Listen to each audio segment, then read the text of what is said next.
Welcome back to Newsday. Just a reminder that we are standing by to take you live to the Prime Minister, Scott Morrison. He is in Perth today and has been meeting with GPs. So we're expecting to hear an update from the Prime Minister as to how he's planning to recalibrate Australia's vaccine rollout. That's coming up any moment now. In the meantime, today does mark the 30th anniversary of the Royal Commission into Aboriginal deaths in custody.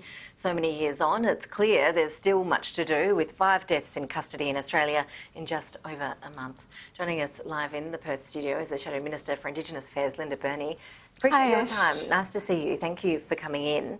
One of the best ways to avoid deaths in custody is, of course, to keep people out of jail in the first place. It's a very complex question, I realise that, but how do we go about it? Well, Labor's announcing today $92 million in ways in which to do this, because Ash, you're absolutely correct.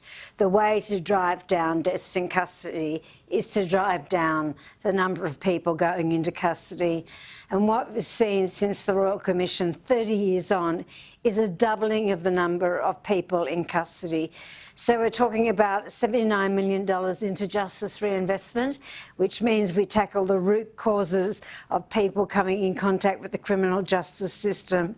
We're talking about $13 million to assist families in the coronial inquest inquiry, which is just so important because that provides answers how to avoid deaths in custody. We're also talking about implementing a system of real-time reporting of deaths in custody, and that's all deaths in custody, not just Indigenous deaths, because at the moment you are lucky to find out whether there's been a death in custody or not. So we're looking at prevention and early intervention, and they're very easy words to say, but that's what justice reinvestment is about. And the great thing about it is that we are going to go in partnership with states and territories on that. How significant would it be to lift the age of criminal responsibility from 10 to 12? It's been revealed today that this is a proposal that really is gaining traction among the various Attorney Generals right around the country. Well, I've just finished a press conference and the Attorney General from Western Australia, John Quigley, was there, and he's led the push on lowering the age of criminal responsibility.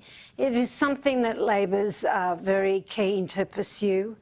It is something that we would absolutely support Attorney Generals around the country in looking at. We don't have a firm policy on what the age should be, but it is a very live discussion, and we would absolutely back in the Attorney Generals if they came up with a proposal. No doubt you've looked at this issue very closely. We have, What's your personal view on it? Because there is a push that it should be lifted even higher to the age of 14. Well, at the moment, there are about 80 children in Australia that are around about 10 years old. Now, for mums and dads and people watching us out there, or if we've got little brothers or nieces and nephews at the age of 10, they're children. So there is a real question about whether or not locking up a 10-year-old is the best way to deal with whatever the issue is. I'm not talking about not being tough on violent crime.